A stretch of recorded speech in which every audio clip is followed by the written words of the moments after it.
I will welcome everyone. It's good to see all of you. Thank you for being available on a Monday. Before we started, there was a question about are we switching to Mondays? The answer is no, but the last Thursday of this month was a scheduling problem, and our presenter was available today. So we thought, so we could get the second meeting in June, that we would take advantage of being able to do that. And I appreciate everyone making their schedules available so we could go ahead today. So again, welcome. The first item of business would be the approval of the June 10 meeting minutes. They have been distributed. Are there any changes or corrections or questions about said minutes? All right, hearing none, then those minutes are approved. And we can move to our speaker, who is the county's new Chief Sustainability Officer. And Elizabeth or Jasmine, do you want to do a better introduction than I am capable of doing, other than say it's great to have her at the county and in front of the commission, but perhaps one of you would like to add a little bit to that. Thank you.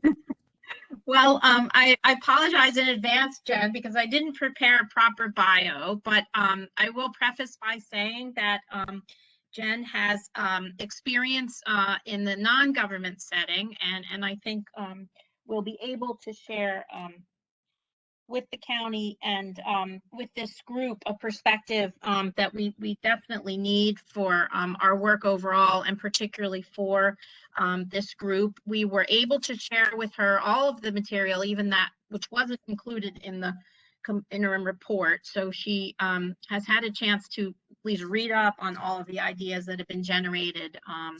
Jen, I'm going to impose on you to share your bio a little better, because I admittedly was unprepared. So thank you for joining us, and I'm going to turn it over to you. Thank you, Elizabeth. Yeah, I'm very happy to be here. I'm still under 2 months with the county, so I am still officially a newbie. But as Elizabeth said, I have been working in the environmental arena in Maryland for most of the last 25 years. I have a background as an ecologist with degrees from the University of South Carolina and the University of Virginia. And so I'm a scientist by training, and I've always sort of brought that to the policy interface.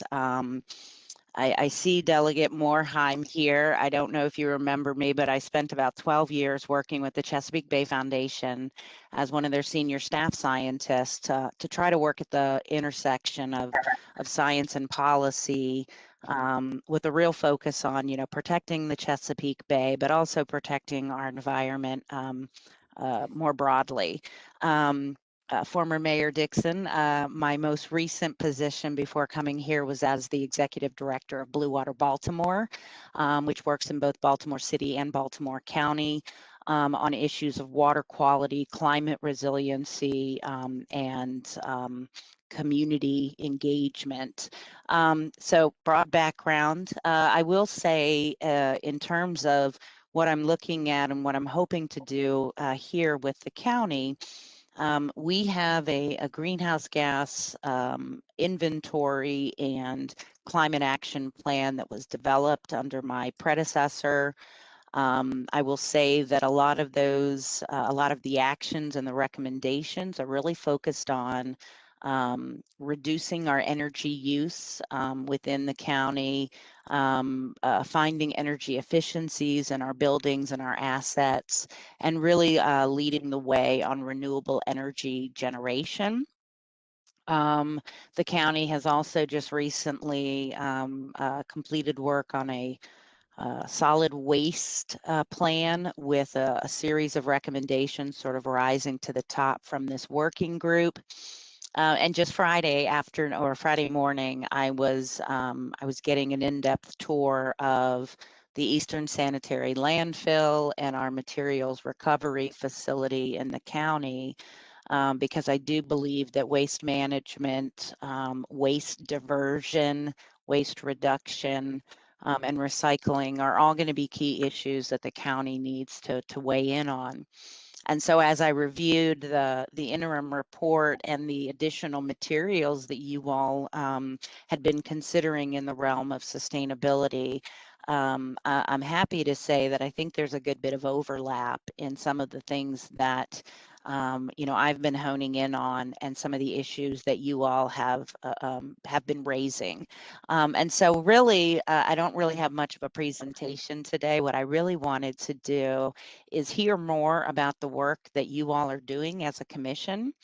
I do know that there is a sustainability subcommittee, and I would love the opportunity to perhaps meet with y'all at another time so we can kind of delve into some of the conversations that you all have already had. I'm here to learn about what you all are prioritizing so that we can make sure, we're integrating it, as much as we possibly can into some of the existing plans and work group recommendations that the county has been pulling together just in the past year or so related to sustainability. So that's my kind of very brief. I'm here to learn today and to listen, and I look forward to working with y'all moving forward. Well, thank you. We have a very strong sustainability subcommittee led by Commissioner Morheim, and I'm sure he'll have some questions, and others will have some questions as well. And our charge is to look at how things might be procured in a way that is consistent with sustainability and green practices. And we try to be thorough in what we could do in the interim report. I don't know if you had a chance to look at the rest of the interim report, but we made a number of recommendations that we felt we had the facts and the evidence, if you will, to go ahead and make those recommendations. But there are some additional tweaks and some other things to be done. So your input would be welcome. Dan, did you or others on that sustainability subcommittee, would you like to have any questions in particular for Jen, or others have questions? Mr. Dixon, I saw you had your hand up. Sheila, did you want to say something? Well, I was going to wait to see what Dan wanted to say as chair of the subcommittee. Yeah, there he is. I think he's back. There he is. Hi, Dan, we lost you for a minute. I think you might be muted. Yeah, he is muted.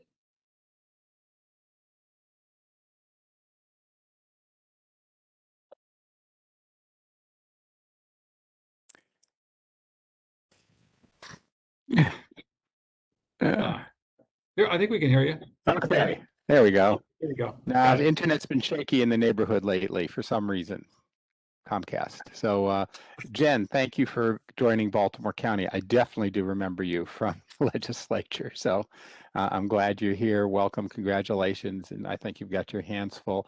I think the third member of our Sustainability Committee was Mayor Dixon, me, and Carlin Nelson Taylor. And so I don't see her on this call, but she had a lot of very good points to make as well.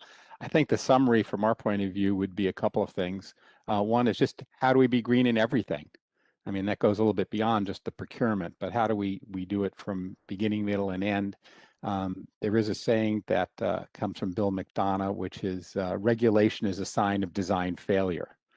And I don't know if anybody's thought that one through, but what it really says is, why are we allowing, we allow this much pollution or this much pollution or this much pollution? But if you really design things on the front end down to the molecular level, you shouldn't have any waste at all. And he actually is a major architect designer who works with huge companies all over the world. And if you aren't familiar with his work, I think you should. But I do recall one factory in Switzerland that was making textiles, and they're polluting the river, and they just redid all their chemistry, and then the water coming out was as cleaner than the water going in. And I think that's the long range view. Certainly now with the temperature soaring all over the United States and here, I don't think there's any doubt, at least in my mind, about the impact of human activity on climate. So we have to do all we can, and I think being green in all things is the way to go. I would just ask a couple of thoughts. I keep bringing this one up all the time, but I know it's limited. But Half the money of the county goes to the schools, and the schools do whatever they do. I hope that at some point you'll have a chance to reach out to the schools. My kids were all graduates of Baltimore County Public Schools, all three of them, and what are they doing in terms of trash and recycling? There have been bills in the past, one that I enacted, and I own one that Senator Chris West put in this year about using schools as a location siting for solar panels. In many respects, they're ideal. It doesn't involve going out into farmland. Schools have flat roofs generally. They're not more than 3 stories tall, so they're very accessible. They're not occupied all the time. And it'd be a good learning experience for the students. So if there's things that you can reach out into that and maybe coordinate with Senator West on his initiative. I don't think it passed this session, but it was partly because of all the problems that were going on, but that would be something to do. The main focus that we did in the subcommittee was we worked with the, start with the charter and then the code and then the manual. And as Scott Phillips astutely pointed out, there's a little clause in the manual that says the manual trumps the code. We certainly think that could be corrected, but if you go through the recommendations we made, the code is really out of date in almost every respect regarding to sustainability. And so it's been county executive orders that have moved it forward, but those are don't really set policy, and they're not really as good as changing the actual code and the statute and involving the legislative and other process. So certainly, and Richard Keller was very helpful in providing most of the language of what a rewritten code would look like, and I hope you get a chance to review that, and that is something that gets submitted, whether it comes from you or from the county executive. And obviously there'll be assessments along the way. So I think that's pretty much. I wanted to throw out one other concept that's not really procurement. Full disclosure, I helped with this project a little bit, but this is called, one of the challenges is how do you sustain open green space without developing it? And there is a concept which is around the United States, and there are a couple in Maryland coming up called natural burial sites. And so there's one in Montgomery County that's going to be opening soon. If someone got a huge amount of land, and they have to get income in order to pay taxes and insurance and security, whatever. And so if you've ever been, and there's a natural burial sites in Pennsylvania and South Carolina, that's where the first one started, and I've toured them. And as you know, I've written a book about end of life, actually 2 books about end of life care. So this is how I got interested in this topic. And when you walk around, it's there's a chapel, but it looks like a park. And it's much less expensive for those who want than the standard burial method. So that sustains the property financially, but keeps it in a natural state. And there's an application for one that's in for County Council Chair Julian Jones's district, sort of in Woodlawn, Dogwood, Granite area. The community's been for it. The group that's involved in this has worked through a lot of process. It's kind of hung up for some reason that I can't understand, or others having to do with the hydrology. From what I've read, it makes no sense, and the county is hanging this up, and I hope that's something that they will be able to figure out. But it actually is a very creative way of keeping land green and having it generate enough financial resources to be manageable. And so it's not exactly in our domain, but take this opportunity to share the idea with everybody. So that's, I think, where we're at, and we look forward to working with you. But I think the overall concept is we got to be green in everything, from beginning, middle, and end and the product life of everything and where it goes. I did the electronic recycling bill, as you may remember, and started that whole program, which has kept millions of tons of toxics out of the environment. And we did it creatively. We made the computer manufacturers pay for our program, so we didn't hit taxpayers. For them, it was a marginal, 2 cents a item cost. And it was a model that was copied throughout the United States. So there are creative ways to deal with things. Those are 2. And I look forward to working with you. I'll hand it over to the other member of the subcommittee, Mayor Dixon, and we first met. And Carla Nelson Chambers, I see, is now on the call. We had other ideas that were not really procurement, and they're in an addendum. And I'll try, if you could put in the chat your email, or have Elizabeth Sachs or Jasmine Lemon send us your email, then I'll send you those. There are other good ideas that people came up with. Thank you for letting me talk about this, and I'll ask the other members if they want to add anything or No, I anything. think, yeah, Sheila, you had your hand up first. You want to Yeah, go ahead? thanks, Dan, and welcome to Bowman County. Very familiar with one of the organizations that you work with. They were very active in my neighborhood with getting people to change how they dealt with the rain sprouts. I think I know the technical term, but to use that drainage.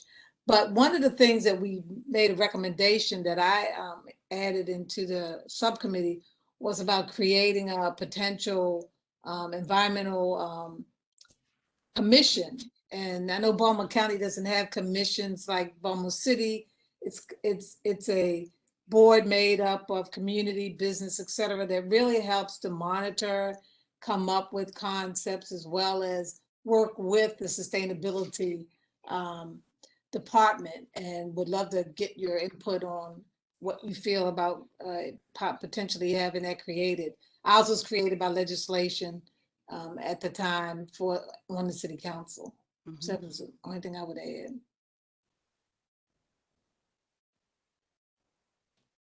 And Commissioner Chambers, did we lose her? Oh, there she is. Hey there. Did you want to add anything as a member of the Sustainability Subcommittee? I just got on, so I'm sure Dan covered whatever I was talking about. Other than, Dan, did you talk about, I know this isn't for procurement, but just in reference to the eco districts, did you say anything to her about that? I mentioned that there were other things. I did not mention that specifically, but go ahead. Well, just quickly, as it relates to, there's an organization called Eco Districts, and they help communities worldwide formulate a roadmap as to how a community, a municipality, or even a large business can become sustainable. And I learned about it when I did some work at Hartford, Atlanta's airport, basically. The entire 44,000 plus acres is a sustainable community. And it's not so much from procurement, but since you are sustainability, as you move forward, it's something that the county can look at to offer to communities, neighborhoods, different things like that, that want to do an eco district and learn about how to be more sustainable. And I can share that later. So it doesn't deal with procurement with what we're dealing with, but in your new role, maybe that's something you can look at. And Mayor Dixon's Cleaner Greener campaign when she was with the city, because there were a lot of things that she introduced with her team about how the city can be more sustainable just in general. So that's it. I appreciate that input from all three of you. I will say that I am meeting with my counterpart from the city, their sustainability director, this Friday, because as a city resident, I know that there have been a lot of undertakings that have really sort of moved the needle. And so I'm interested in learning how other jurisdictions have approached these issues. And I would be, happy to receive any information on these kinds of projects, because there's no point in recreating the wheel. And so I'm happy to share my email address, or Jasmine can share it with you all as part of the notes from this meeting. Just want to add one other thing. For my other career as an ER doctor for 40-something years in the city and the county, there's always a health impact. And a lot of what I would see in the emergency room, asthma attacks and allergies and other things, not necessarily you could draw the line directly, at least where I was seeing people, but cancers and other autoimmune diseases had an environmental component. So I hope you will coordinate with Dr. Branch over at the health department, because they're like so many Venn diagrams, there's an overlap there, and it's also particularly harder on children, seniors, minority communities, and so on. So that would be a whole other area that I hope you will look at as you go through your work assignment that you're self-imposing to touch on the health aspects, because there is a connection, not just the global health and the local health, but actually individual personal health. Absolutely. We can address here. Peter, you had your hand up. Yes, thank you. And again, let me add my welcome Jen, to Baltimore County. Before I get to the procurement questions that I have for you, I haven't yet seen the recently completed climate action plan for the county. So maybe Jasmine could put it in the chat, or you could put it in the chat or send it by email. I did have someone forward me the Montgomery County comparison document, and that one is very impressive. So I'll be curious to see what the comparison is. But as to procurement, I'm curious from your other roles with both the Chesapeake Bay Foundation and Clean Water Baltimore, what you observed about buying green in those organizations. Yeah, so in those organizations, what we were primarily looking at, let me step back. From an organizational perspective, we tried to be very mindful about the materials we were using for just about everything. It was a lot of kind of starting from the ground up. So I was with the Bay Foundation when we consolidated our offices into one large Platinum LEED certified building. And at that organization, we thought about everything from the building materials we used, the things that we were purchasing, the distance from which those purchased materials were coming. So really thinking about the life cycle of the materials, how far they were traveling, and then how we were getting rid of them, whether it was recycling, whether it was composting, or whether it was entering the waste stream. I would say the same thing for Blue Water Baltimore. The other thing that we were looking at was, where are the pinch points? Where are there challenges? Maybe sort of the changing hearts and minds, where, we've always done something this way, creates an impediment to considering something different, either a different product or a different approach. And so I think that is a real opportunity, especially in the procurement arena. When I first started my last job with Blue Water Baltimore, and I was meeting with stakeholders and staff and board members, I asked them all what I needed to know about the organization. And I said, the only thing that I never want to hear is because we've always done it that way. And so that was a bit of a mantra for me in approaching that work. And I think that may be a really great mantra when we think about our procurement. We think about the materials that we are using on a day-to-day basis, the bigger picture items that we're procuring, whether it's vehicles, whether it's electric charging stations, you name it. How can we think differently about what we're buying, how we're using it, and how we're treating it at the end of its life? Thank you. And Delegate Morheim mentioned Bill McDonough. I'm a student of Bill McDonough. When I was finishing my graduate work at the University of Virginia, I had the opportunity to work with him. And that was my real introduction to the notion of sustainability. And so it's been a long journey for me personally and professionally, but I believe very much in his philosophy of not only reducing, reusing, and recycling, but really thinking differently about the life cycle, both the life cycle costs and the life cycle impacts of everything that we utilize, day to day. Yes, Dan. Thank you, Jen. I'm glad you do know Bill McDonough, and he's kind of my guide light in this issue as well, and maybe others will look him up. I'll send his website out. But I have a question really as much for Phil as for you.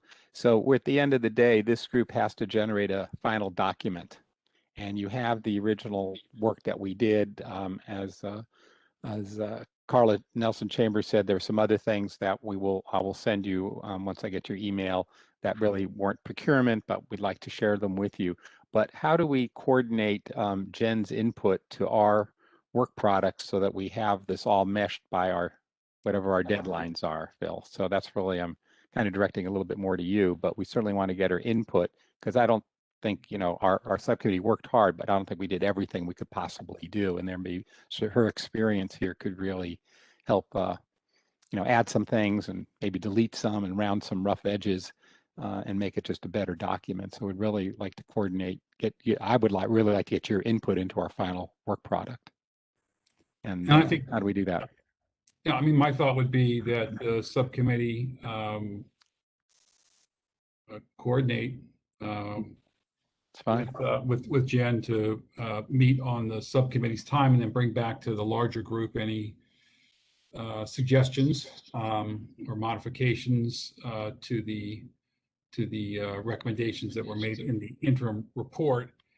I know I'm a bit of a broken record on this. My only aspect is there are lots of great ideas about sustainability and being green and all the rest, which we're all in favor of. I just want to be sure we stay focused on the procurement part of it, and there's certainly input. I know, Jen, you could have, and that would be great, but I would just do it at the subcommittee level, Dan, and if you guys bring back after that conversation what you all think should either be added or perhaps tweaked from the interim recommendations, and we'll take it up as a full commission then. Great. I'll coordinate with the subcommittee members and with Jen, and we'll do it that way. Thanks for the guidance. Yes, please go ahead. Go ahead, Carla Tucker. Please. No. It's, Oh, the other Carla. sorry, Carla. I just wanted to put in, on the table the inclusion of minority and women businesses and sustainability. I want to make sure that we don't leave them out when we're doing this. So some type of suggestion on how to educate them so that they remain relevant in the topic. Just a comment, that's all. Thank you. Other comments, questions? Yeah, I'll just run that. When we talked about that in our subcommittee, what we decided was we would just adhere to whatever the Minority Women Business Subcommittee went with, but I have no problem adding something into our report. But we just didn't want to tackle that because there's a whole other subcommittee that was dealing with it, and we figured we'll just go along with that from a sustainability point of view. Right, and two of the members of the Sustainability Committee are on the MB Small Business Subcommittee. I don't know who engineered that, but what a concept. But anyway, I think there certainly should be communication between and among, and that'll be very helpful. Are there other questions or comments for Jen? I'm sure she's got lots of other things to do, but it's been very helpful. But anything else at this point? We will surely call on you again. I know Dan will be in touch, and welcome on behalf of everybody. And we look forward to further conversations. Thanks again. Thank you all. And if you don't mind, may I stay on your meeting and just learn a bit more about the breadth of issues that you all are working on? Of course. Thank you. Okay, well, let's go now to item 4, which is commission business. And so apropos of our final report, which is due November 30, a couple of things, if I can just set the context, and then we'll get the reports. We have had very active subcommittee work the first 6 months, and we will certainly, and it's been great, and we will certainly need that the next 6 months. As we've talked about before, we've focused a lot on what I'll call internal stakeholders, and with our survey, our upcoming public meeting, and the plans, which I'll get into in a little bit, about a best practices panel. We're going to be gathering information from external stakeholders and make that a good part of the focus for our final report. In that same field of thought, we need to it seems to me, establish a couple of other subcommittees. That's the next item. But what I was hoping for at this juncture is a report from the subcommittee chairs about the need for any follow-up. Because again, I think sustainability, Dan and his group will talk to Jen. That'll be great. And the MBE, small business subcommittee had a very thorough set of recommendations. We have a couple of points we're going to try to see if we can reach a consensus on to make it into the final report. Construction, I know there's a lot of, there's already, I think Steve has already, with his subcommittee, has set up a sort of a list of things to be addressed. The code piece is significant. There are disputes and other items that need to be looked at there. We have a subcommittee for that. It is, but to the extent that a lot of the work has already been done by those subcommittees, I just want to see where the loose ends are as far as the committee chairs see them, and let's figure out how and when to address them, because we've got best practices. We need to sort out fleet management and property management. Those are in the executive order, and cooperative purchasing, piggyback purchasing is something else we want to concentrate more on. We need to be sure we've got on-call contracting covered, and there are a couple of other items as well. And then the last thing I will say, just to set it in context, is the interim report got done. It got done in a timely manner. I'm very, on behalf of the commission, I'm very proud of the report. The final report is due November 30. That comes at a time of year which is always a lot of fun, but it is also a very busy and stressful time. And to the extent we can get as much of our information collection work done by the end of September, so that we can spend October working in groups or as a large group, or working in subcommittees, but to get the final draft out, circulated, plenty of time to look at it, plenty of time for input, so that really before Thanksgiving it's ready to go. So those are my aspirations, and I just wanted to set that table there. So if we could, why don't we run through the subcommittee chairs, let's see. Peter, do you want to go first with respect to the what I shorthand I call the purchasing office subcommittee? Sure. The couple of things that I had flagged in the interim report and passed along to you, Phil, have already been included in the document called Interim Report Next Steps that's on our site. I do think that much of the work that my subcommittee was working on was completed, and we had some strong recommendations coming out of it. I do think there's a couple of more things that will come out of actually the panel discussion, which includes education and certification, as well as best practices. The other item I'd like to flag, and I'll be calling on Rose and Carla for their input as well, is the issue of resourcing for procurement. And I'm still concerned that there isn't enough, and how to deal with that, and how to explain it in a way that makes it clear that good procurement, no matter what the plan is, isn't going to happen unless you have the people in place to do it. So that's my flag. Thank you. Got it. Thank you. Thank you. Dan, you want to talk about the code committee? Well, I'm calling shorthand again. Forgive me. Sure. Some committee. Sure.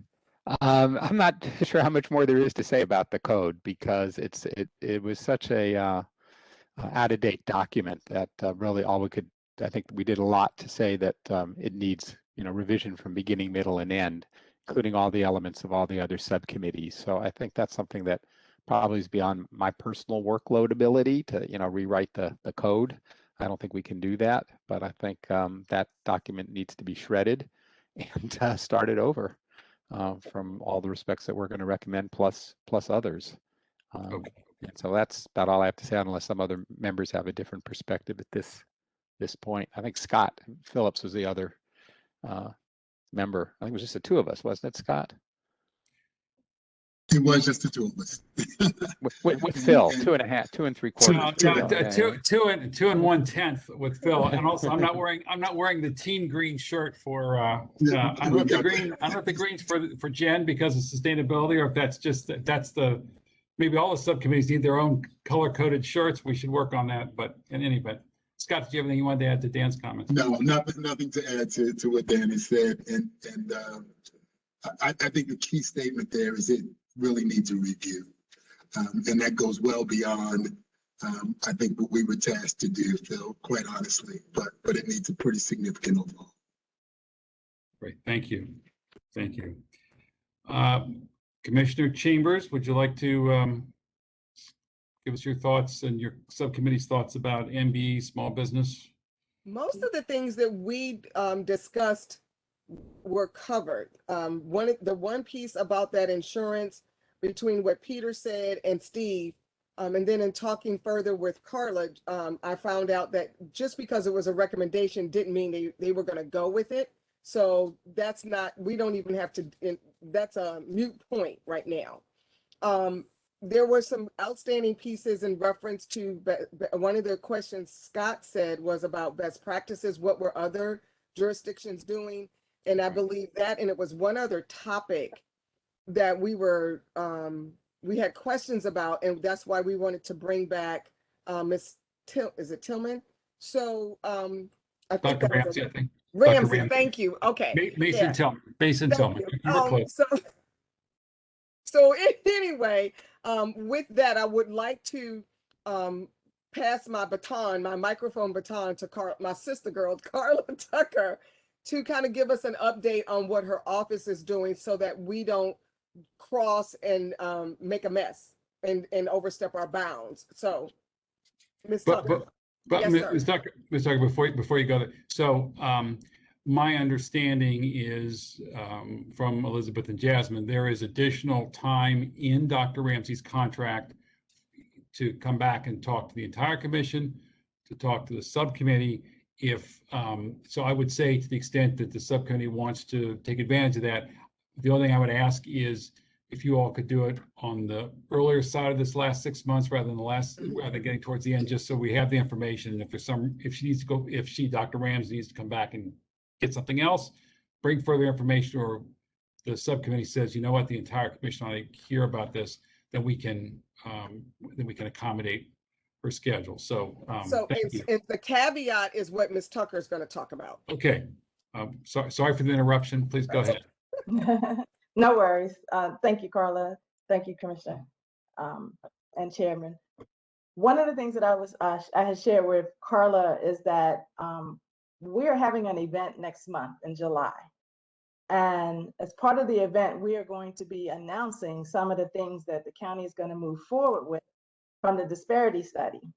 I think, Jasmine, in your email, you were looking for, or Phil, you were looking for information from Dr. Ramsey pertaining to best practices that are being done elsewhere. So she provided me a template back in February where I've been using that and benchmarking my recommendations to the responses to the disparity study to share with administration. However, it has not been approved, so I cannot share it at this point. So bringing Dr. Ramsey back, she doesn't know what my responses are either. So I'm not sure how that's going to help at this point. So that's why I asked Carla if she would mind if I would share that with the committee. I do have recommendations that I have submitted, and like she said, not everything we've agreed with, but there's a lot of things that we have agreed with, but I don't have permission to move forward with sharing that information at this point because it hasn't been approved internally. Okay. And so what that means is the very things we're asking, we need to hold off on because Ms. Tucker has to do her report and send it to the county exec, i.e. one, she can't answer, Dr. Ramsey can't answer what she doesn't know, but we're Sure. also we're putting the cart in front of the horse as to what the county is doing. So that depending on when Carla submits her report to the CE and the CE says, okay, yes, and we don't know if that's going to be on the front side of what you were talking about bringing Dr. Ramsey, on the backside, or not at all, because we might not need to. But it's nice to know that we have that little bucket available to us. But our hope is that the work that Carla is doing will answer those best practices. I know that we all asked about, but that was a particular question that Scott had asked about before. And he asked when Dr. Tillman was on, Ramsey was on the line. And so I want the county to be able to do what they're doing first before we go outside. And hopefully we'll have our answers from our own subject matter experts. So. Great, understood, and that makes perfect sense. And thank you, Ms. Tucker. And Carla for the subcommittee piece. So you just keep the rest of us posted. Let's just put it that way. That's understood. But again, I think an awful lot of work and a lot of recommendations are already out there. Yes, Ms. Tucker. Can I ask a question of Carla? Does she have an idea of the time frame for when that's going to get approved? And then on the other side, with Carla, I was going to say with the subcommittee, couldn't Ramsey still address some of those recommendations that a couple board members had some concerns about, or at least to clarify? Or it's a possibility she could. I think, well, my reservation is she doesn't even know how internally how we're going to respond to it. So I don't have a problem with scheduling it. I just wanted to put that on the table where I am, because what I'm preparing is actually going to be announced. Some of it will be announced next month in July, because we're having an event where Dr. Ramsey is actually going to be speaking come July about the disparity study and then our responses. So I can find out. I haven't been given the okay to share the best practices where she shared other jurisdictions that are doing some of the things that were recommended in the study. Mm-hmm. If I can have the okay to share that, I'll be happy to share that. But so what's the time frame when your piece is going to be announced and she's going to be speaking? And July 28th is the date. July 20th? 28th. That's 28th. Okay. That's the event date. Okay. And if I could. Of course. Follow on. So if the Procurement Commission really is independent of all of this, right? And so I understand and I appreciate that. There may be recommendations and best practices that the county agrees to based on the report from our consultant. But given everything that we've done and we've talked about, there may be some areas where we're recommending that you go further. And so I am, while I appreciate what you're saying, Carla Tucker, Ms. Tucker, I am concerned. I don't want that to, in my mind, Mr. Chairman, stop us from doing what we think is best. We're recommending what we think is best.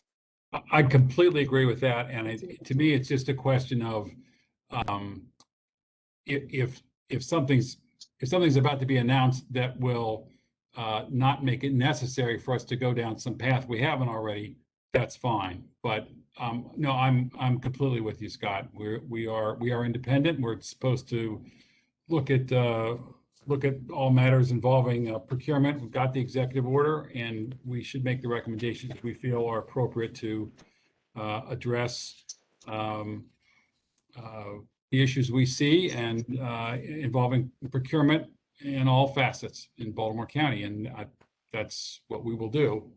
But it's helpful to know what else is going on, and again, it's just really to save people time and effort, because we have a lot of other things to do as well. This is obviously an extremely important topic, but if it's going to be covered otherwise, so maybe we'll just kind of have to wait to see how July plays out. But in the meantime, I would urge the subcommittee, if you want to Dr. Ramsey come in and talk to some of these other things, that's great. And we don't want to, again, I just don't want there to be people doing the same work twice, but I'm not concerned about us having a different look or a different view. That's actually why I brought it up. And again, if I get the okay to share the benchmark that I was using, I'll be happy to share that. She provided me with a benchmark of other jurisdictions, and I added Baltimore County and the state of Maryland to it to show what we were doing against all of them. If I'm able to share that, then I'd be happy to do so. But I just have to get the okay. That's Great. all. Which goes back to, while Scott, you said we were independent. We don't want Dr. Ramsey to say, well, wait a minute, if I gave it to Baltimore County over here, how come Baltimore County over here doesn't have it? You know, so Carla is speaking to her upline to see if she is able, you know, to do that, and then hopefully we get a yes. And then I have no problem scheduling the appointment, but when I got Jasmine's email, I'm thinking that's what I'm doing right now, exactly what I'm doing right now. So, and I have to have it ready for next month's event. So I'd just like to say something too. Yes, please. If the event is next month, I don't think it's going to hurt us really we have a lot of other issues to look at, and it wouldn't be any problem to wait till this event is announced, whatever it is, and just move forward with some other things until that gets announced. Understood. I think that's where we've landed, so to speak, and we'll just all stay in touch and take it from there. But I appreciate Commissioner Phillips reiterating that we are independent and we will make the recommendations we as a commission deem appropriate. Okay, let's see. So Commissioner Walsh is being very patient, as he always is. So now it's your turn, Commissioner Walsh, to tell us about the construction subcommittee, please. Sure. Thanks, Phil. So yeah, there was 4 items identified, and it made its way to the interim report that we wanted to have some additional discussions on. 2 of which were of particular interest to Rick Benetti. The standard contract form and the county prevailing wage law that got approved at the end of last year. And Jermaine and I talked, and Jermaine will be picking up that ball and pushing forward some issues that we can talk about and ultimately get back to the committee. The other 2 items, contract administration, vendor payment, the sort of the software and how they do project management and bill paying in Public Works now, should be a relatively quick discussion, as well as the architect engineering procurement method. So with a few meetings, we should be able to wrap up those items, I would hope, and come up with some proposed language and get back to the broader group. So we've been trying to get a meeting scheduled. It's been a little difficult with all of our schedules, but I'll work towards getting a couple meetings on the calendar for our subgroup and move forward. I don't think we will need any support from county staff. I'm hoping we'll be able to meet, and then maybe some questions come out and we'll be able to handle questions via email, but we'll have to get into the meetings and decide that. So I think we're in pretty good shape to be able to finish the items that were left over from the last iteration. That's great. Thank you very much. I don't know if Dan has left. I don't see him or his. Oh, there he is. There he is. Okay. Dan, there you go. We've sort of talked about sustainability, but is there any particular items you want to point out? I think you guys are going to be meeting with, or talking to Jen further, and yeah, I think we covered it. Thanks. Okay, great. Thank you. All right. I hope I haven't forgotten any subcommittee. I don't think I have. Okay, great. All right, that's all very helpful. I think we're in really good shape, and that's a tribute to all of you. Thank you. Okay, so speaking of subcommittees, I mentioned in the email last night that a best practices subcommittee had been established, and I wasn't suggesting that was going to be the only new one, but that's the only one that's up with a a chair, and that being PETA, who's kindly agreed to chair the best practices subcommittee. And we'll talk about an upcoming panel discussion in a few minutes.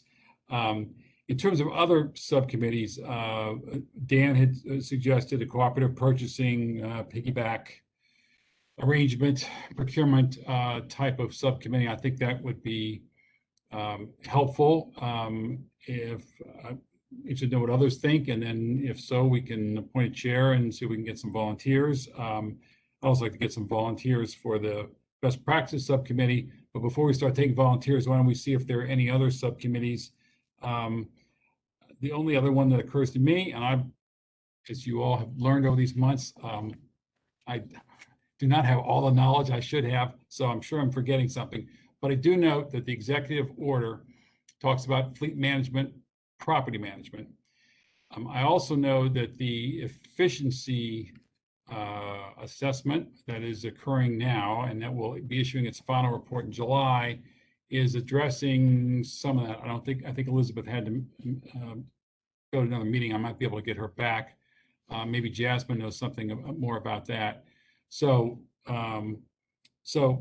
best practices, I'll just call cooperative purchasing, which includes some other things that are of that ilk, and then sort of fleet management, property management subcommittee. Those were the three that occurred to me. But other thoughts, please offer them up. Yes, Commissioner Walsh. I'm not sure it's worthy of a subcommittee, and I'm not sure if you thought through how we wanted to handle it yet, but when we get the data back from the surveys, some folks are going to need, maybe the whole entire committee can look at that. I don't know if you thought that through yet, but. That's a perfect example, further evidence that, no, I had not thought it through. That's a great idea. A lot of that, when the raw information comes in, then how it gets reported out, and maybe gets dissected from there in a subcommittee. But that's a great point. Let's give that some thought. Yes, Dan. Yes, hoping, PETA, could you describe a little bit of what the scope of best practices? What do you envision? That's kind of a big, broad term, and I'd like some help with that, understanding what you're after. Yeah, sure. If we're done with the discussion about the subcommittees, and if there's nothing else to be said about assessing and absorbing the survey results. Yeah, let's hold that for 1 second. Are other subcommittee suggestions by anybody? Missing anything? If you think of something, please let me know. And I'd ask everybody to go back and double check the executive order just to be sure.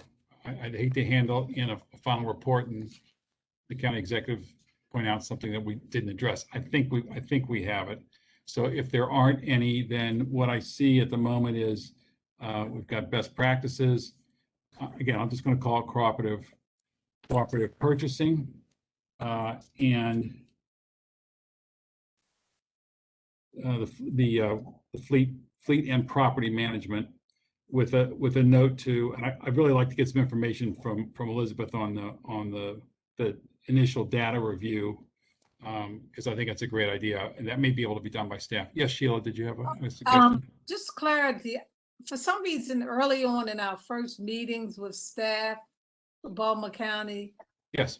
I thought it was noted that they had cooperative practicing, that they were kind of going to be looking at that, not now, but down the road. For some reason, I remember, we've had so many meetings and so many people. No, I'm sorry. no, I think you may be right about that. Did someone want to say something about that?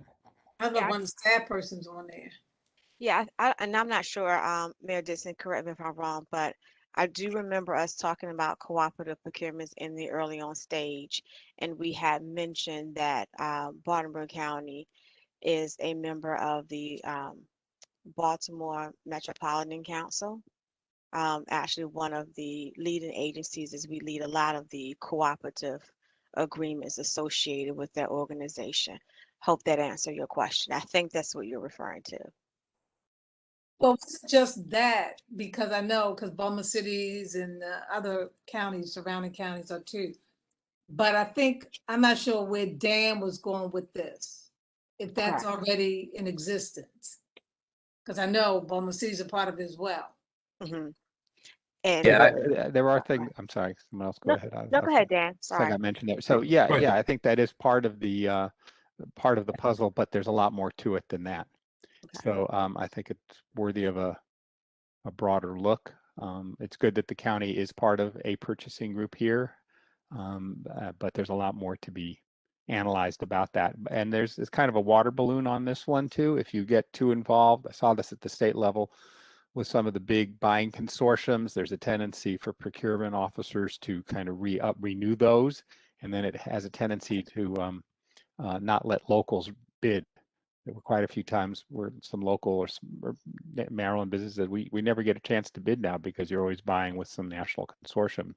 On the other hand, there's a lot of advantages to some regional and national consortiums and intergovernmental buying especially. And of course, the Baltimore group, there's an Eastern Shore group, there's a Western Maryland group, there's a, so maybe if all of those got together, we do even better. 24 counties is better than 6 or 8 in different groups. So there is some elements here to look at.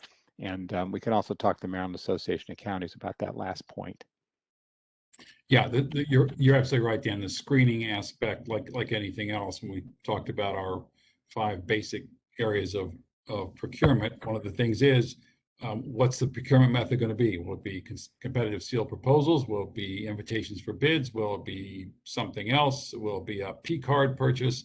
And same thing on the cooperative purchasing. You're right. And where do you go and what else do you look at? So yeah, I think it deserves a look. It might not be the most. We'll just have to see. But I for one think it would be worth having a subcommittee on that. Someone else had their hand up. Peter, did you have your hand up? Or maybe I'm okay. All right. Oh, there we go. Hi, Jasmine. I think you're muted. There you go. You referenced the data analysis for the survey? I did. Yeah, so myself and BC Stat will be coordinated to do that. So if no one else has any edits based on the links I shared around, I'll coordinate getting those out this week. And then what I'll do is I'll send an email with everyone blind copied that you all are welcome to forward to your networks as well. Okay. All right. Yeah, we're going to talk about the survey in a minute, but that's great. And then I think as things come in, as a commission, we ought to figure out, do we need if it's not a subcommittee, maybe a work groups to help report out to the full commission what we're seeing. But let's see what else we have going on at that point in time. Okay, so I think that we have, I think we've identified three more subcommittees. And I think the pending question was, Dan had a question about what is envisioned by Peter for the best practices subcommittee that she's kindly agreed to chair. So Peter, you want to give us your thoughts on that, please? Yes, sure. But before I begin that, though, I did want to say in response to cooperative purchasing, et cetera, that one of the people I contacted when I was beginning the search for who to talk to about best practices was the director of cooperative purchasing at the Baltimore Metropolitan Council, Debbie Grote.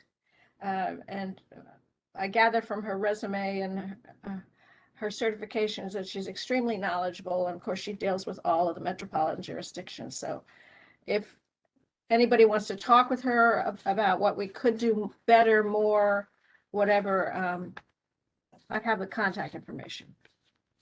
But on to the best practices panel. You'll recall that I did reach out to some of our local Maryland procurement experts, in that they're officers in the Maryland Purchasing Association, and got some great names, and had a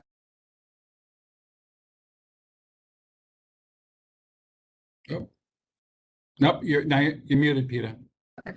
There you go. I thought so. And had an interim discussion with Phil and Elizabeth. Because of our tight schedule, which our chairman is insistent upon, I was anxious to try and get dates from these people and to see who could or would be available. And I'm thrilled that all of the people that I've contacted are available. And I gave them 2 dates and they're all available for the dates. And Elizabeth suggested the 22nd of July for 3 to 5 o'clock. And so that's what we'll do.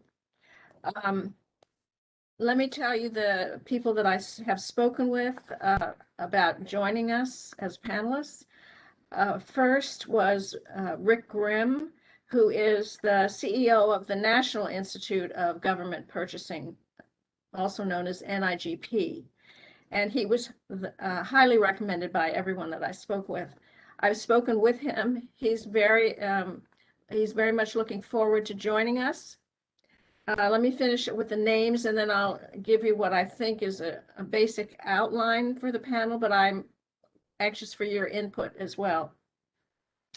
For local color, if you will, I contacted Andrew Heim, who is the Chief Procurement Officer in Anne Arundel County, also highly recommended, and he's very excited to join us. I also spoke with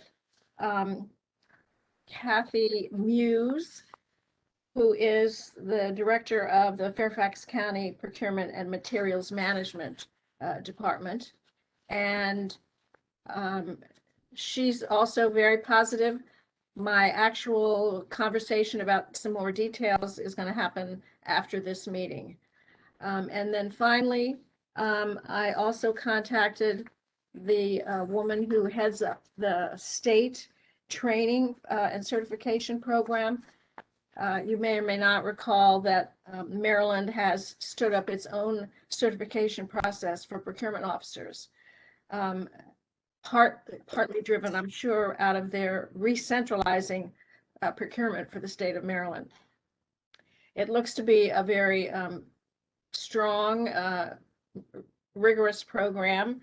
They've graduated their first class at least, and the plan is to roll it out to the jurisdictions to make those training resources and the certifications that go along available for procurement staff in the counties.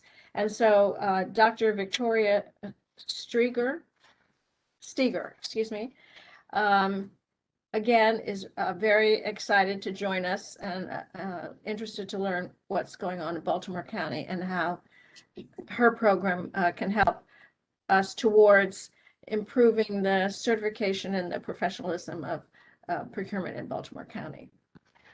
So those are the people. And my thought was, this is just a bare outline, okay, just to get the conversation started. Rick Grimm can give a national perspective. I did mention to him that we weren't planning on solving it, but we're recognizing that there are differences, pluses and minuses between a centralized form of procurement and a decentralized and or a hybrid form, and that might be one thing he could talk about, and that ethics in procurement was another possibility. From the local perspective, Anne Arundel County and Fairfax County do things differently, and they're both held up as stellar examples of some good things in terms of best practices. So I mentioned to Andrew, and I will to Kathy, that knowing what they're doing, how they moved their organization towards better operations would be of interest. And then, of course, with Dr. Steger, I told her that we were interested in making sure training and education and certification resources would be available for staff in Baltimore County. So that's sort of the overview, but I'm interested to know what y'all might think about specific topics to ask our panelists, and also to let you know that while I said originally to the invitees, talk for 20 minutes, 15 or 20 minutes, and then 10 plus minutes for Q&A. Rick Grimm actually suggested the reverse, to leave more time for questions. So that was his input which I said I'd pass along. And finally, before I give you a chance to say something, I'll be anxious to have volunteers to help me with this, because it's not just setting up a panel. That project is basically done. It's just Jasmine helping me on the logistics of getting everybody in the right place at the right time. But beyond that, it's then absorbing and synthesizing the input that we've received on best practices and seeing how it can be integrated with what we've learned about purchasing and procurement in the county and what we see as the needs and what our recommendations are. So there's definitely work to be done on the backside of having our visitors on the 22nd of July. Well, there's been a tremendous amount of work done, Peter, by you to make all these contacts and have these conversations, Jasmine, to help get things lined up. So thank you for that. I think I think it's time to ask for volunteers. So I think it's good to have 3 or more people on each subcommittee. So we've got best practices, cooperative purchasing, and fleet management. Do I have any volunteers for any or all 3? Well, having brought it up, I'll volunteer for the cooperative purchasing. Okay. Thank you.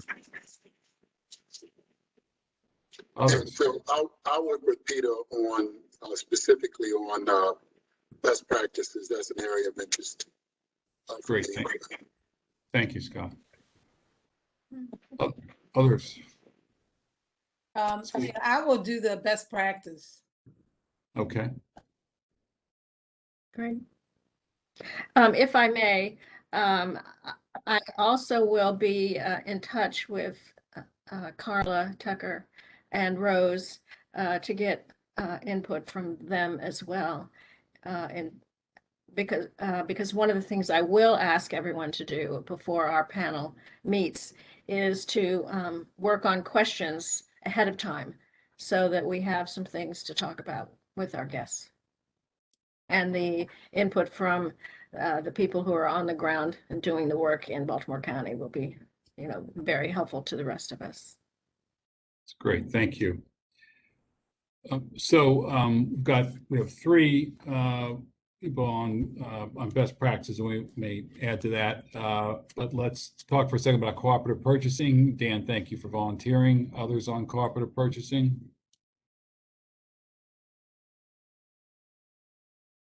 It's an important subject.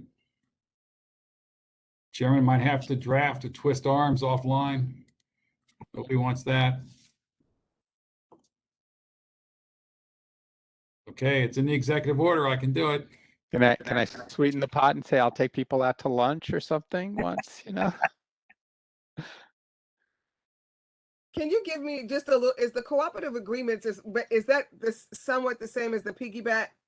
Yes. Yes. Okay, so Dan, I'll help you because of the whole MBE component and how that affects them, the MBE. I know I can hear Carla in my head saying, so I'll take that on, and Scott, I'll just defer to you as my, to get your perspective, as we move forward, because we just know how that can adversely affect minority business when we start doing that. If you don't mind me picking your brain. Right. Great. And the other part of this too is, go ahead, Dan. To some extent, cooperative purchasing is almost a subset of best practices, anyway. Yep. So we'll funnel anything dramatic, I'll coordinate with PETA on the sides. Yeah. I think that's a great idea. And I'm very interested, Dan, as you might surmise, in what can be done, should be done to improve that arena. Yeah. Can I just make a Yes, comment? Ms. Tucker. Yes. I don't know if you're aware, but the Baltimore Metropolitan Council, the BRIC Pack, is actually also inclusive of Montgomery and Prince George County in that. So it's Mid-Atlantic purchasing is what it is now. Helpful to know. Thank you. The only thing I was going to say in terms of the MB component that Carla Chambers just mentioned, that subcommittee also is small business. So to the point earlier about one of the issues being you go with the national consortium, as Dan was pointing out, and sometimes small businesses have a rough time of it as well. So I think all that'll work through. Well, we'll add someone to cooperative purchasing. So fleet management. Steve raised his hand. Okay, that's what I saw. Yes, I certainly can participate in the fleet property management part. All right. Well, the other thing, Phil, who's not at the meeting? That's who you assign. Well, I've seen that done before. Yes, Commissioner Morheim and I are of the same mind in that respect. Absolutely. Okay, I've got a couple of other ideas, and I'll circle back with people about chairmanship in that respect, but I think we can get all that done. So thank you for that. So is fleet and property together or separate? Well, I think we could do it together. I also, there will be some aspect that's is going to be addressed, as I understand it, by this efficiency assessment.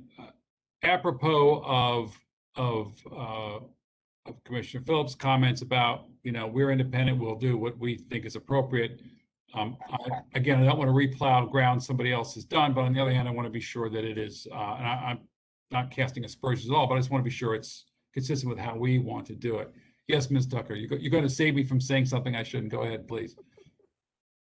There was a thought for the cooperative purchasing. In my training for small business, one of the things that came out is somehow we need to figure out a way to encourage the small businesses to participate as a vendor in those cooperative purchases. What do we need to do to get them to participate? Because I wouldn't know how to do that. Is that an educational piece first? Yeah, so like the Western States Alliance is one, and the NASPO is another. It's a lot of cooperative purchasing, but I noticed that there's a lot of I would say the school districts use a lot of the national consortium. But when I looked at some of the national consortiums, there's no local businesses in them. So we need to figure out a way to get our businesses in that consortium. And I haven't figured out how. I just wanted to kind of put that on the table. So Carla, that's a challenge for me, and I've seen that, and it bothers me. When the national consortiums put their bids out, they generally, many of them do not include any type of inclusion language. And so you end up with a national procurement vehicle where their policy may be different than the municipality. And I see that a lot. And the same is true with some of the regional consortium. And so you'll have an agency leveraging the cooperative procurement because it's efficient, and you get that, but that efficiency allows them in many respects to get around some of the things that we are promoting as a community.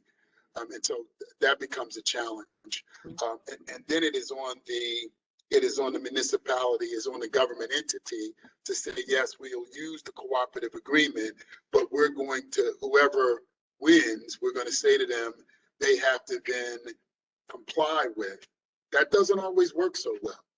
That's just been my experience just dealing with the cooperative nature of these agreements. And that was the struggle when I was in the mayor's office with Mayor Dixon, because there were, people who wanted us to use that, and she kept pushing back saying, yeah, but because it would go against our MBE program. But purchasing our procurement department was all about saving money in the bottom line, and it became a struggle. And so you're right. I don't know how we're going to do that unless we just make it. While we're on the topic, just off the top of my head, unless we do it for things that we know the minority business community, we don't have anyone in that market. I'm just, I don't know.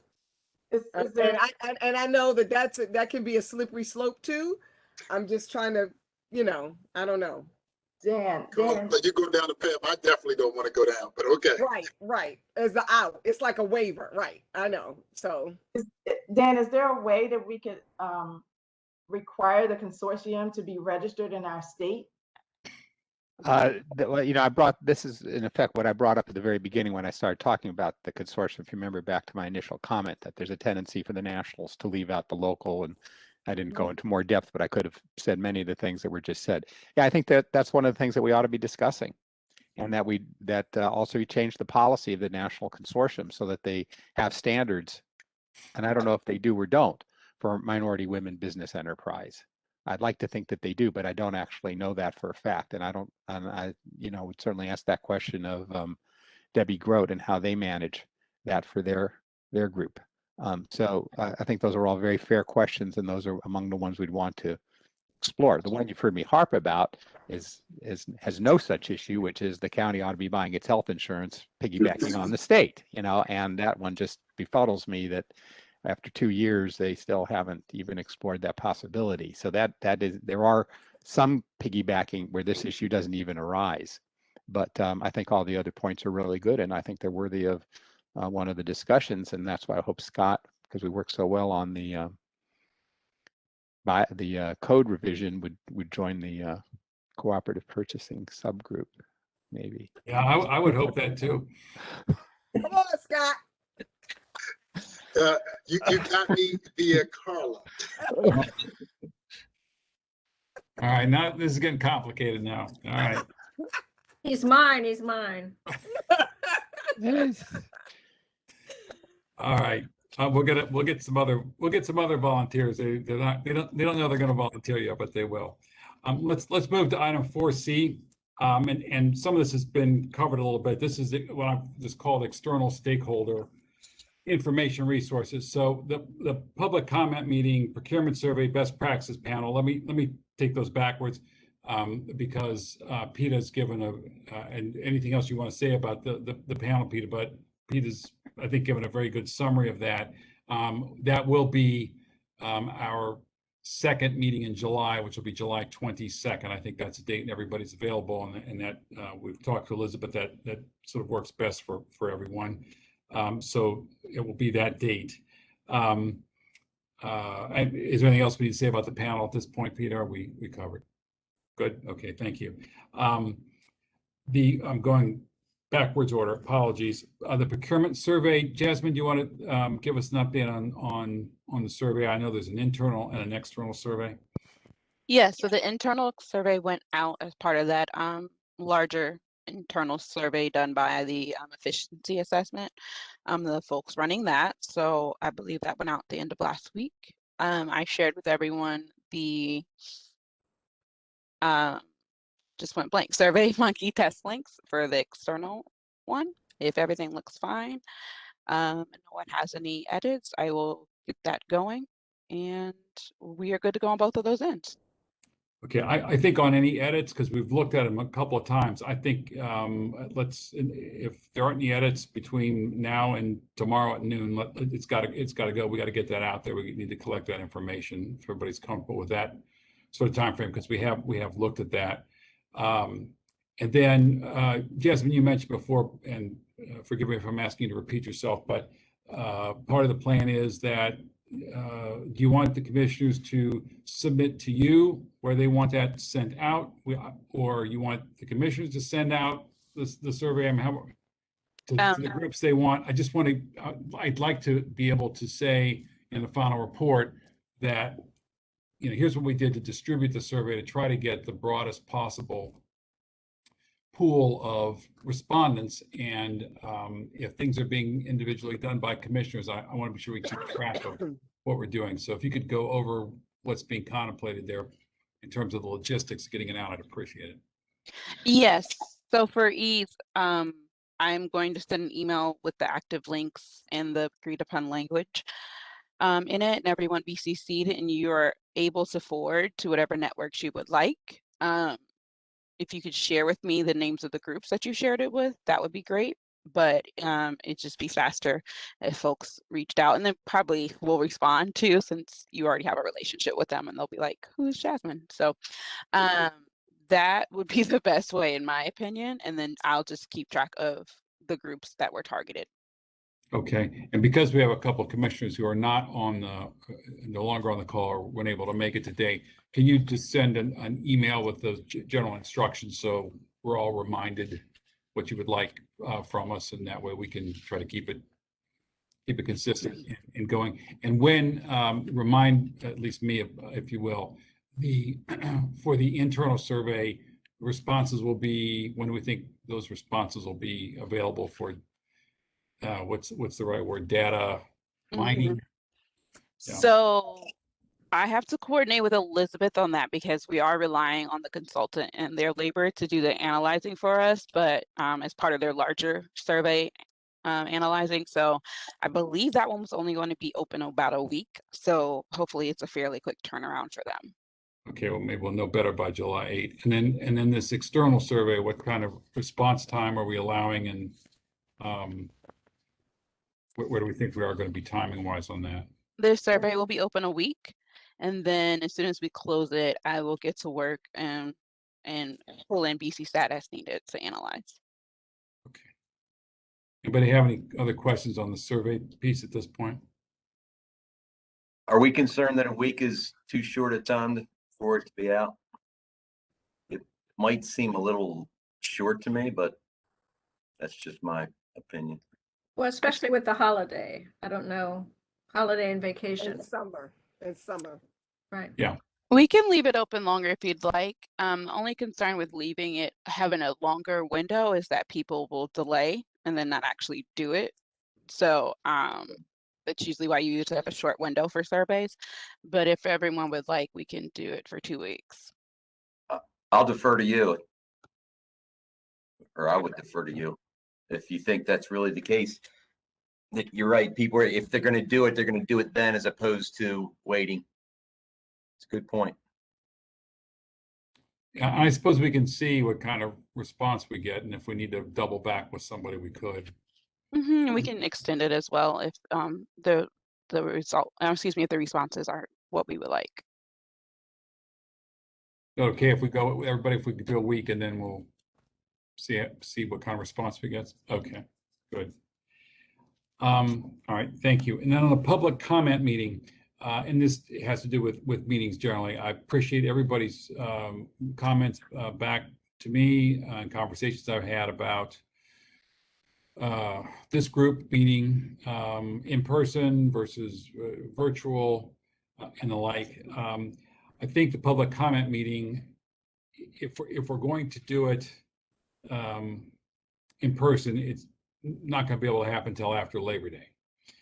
If we do it virtually, we could do it sooner.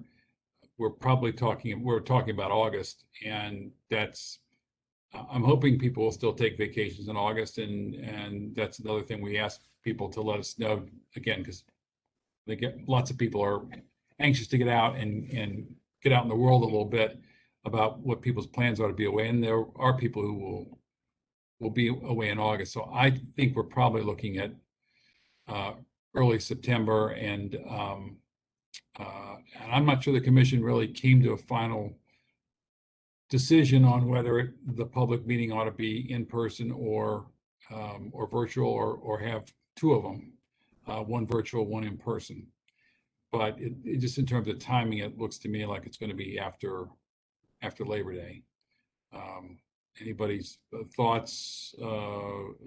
Yes, Peter. I think it should be one meeting, and I think we're talking about the public input meeting, that it should be virtual and formatted to give people an opportunity to speak for a limited time per usual, and to also send in email comments to the commission using our email address. Having it sooner is advantageous, and we're already doubling up on our meetings, Mr. Chairman, so one meeting would be my vote. Noted. Okay. It sound okay to everybody? I second that. Okay, all right, okay. So we will do it that way. Well, let's see if we can fit into August. I mean, is that people okay with that, or should we look for right after Labor Day? Thoughts on that? I'm thinking you may want to go right after Labor Day. I do understand we want to get as much information as soon as possible so that we can include it in our final report. But I, like you, think it may be a challenge to get the type of input that I think would be representative in the month of August. Understood. Just my thought. Got it. Makes sense. Okay. Good, thank you. So July and August meeting dates, our next scheduled meeting is July 8th, and then we will also meet July 22nd for the best practice panel. We're working on presentations for July 8th. We'll have some more information about that. Apropos of the comments regarding August, if you have plans to be away in August and haven't yet sent Jasmine those dates, just so we have can add them to the master list, and then we'll see if we can find a Thursday in there that will work best for everybody, or a couple of Thursdays if it works out that way. But I want to be mindful of everybody's time and availability.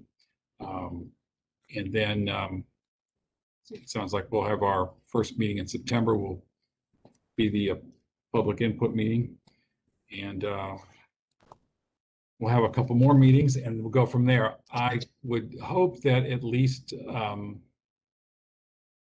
once we could all meet together before November 30, and maybe it'll be to look at a draft of the final report, or maybe we'll all feel comfortable at the end of September getting together in person, or we'll have a post final report party at my house. But at some point, I would like this group to get together professionally or on a social basis. But I think we owe it to ourselves at least once. So we'll keep that we'll keep that in mind. But at least for the next couple of months, we'll stay virtual.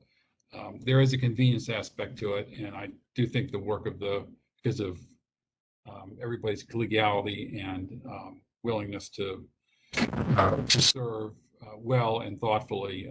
I think this has worked as well as it can. Still don't think it's a substitute for being in the room, but I don't think the commission's work has suffered at all as a result of it. That's all I have for today. Does anybody have anything else for the good of the order?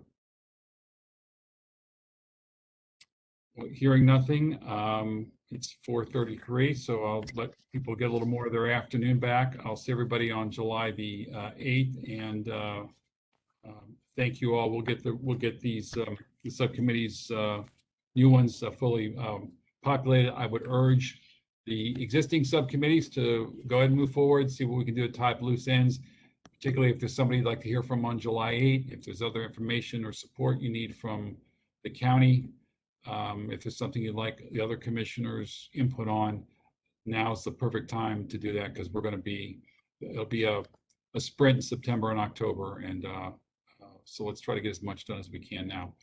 I thank you. Oh, yes, Commissioner Chambers. Just wanted to ask, Carla Tucker, can you make sure that event for the 28th is sent to, I guess, Jasmine and Elizabeth, so she can send it out to us for your event on the disparity study, please? Absolutely. The save the date should be going out next week. Okay, great. Thank you. Thank you. Anything else? Sorry. I will send out a note to Sheila and to Scott with more information about the panelists and how we can all get in touch with one another. That's great. Thank you. Anything else? All right. Thank you all. It is and continues to be a complete pleasure to serve with you. I will see you on July 8th. Have a good evening. Thank you. So long, everyone.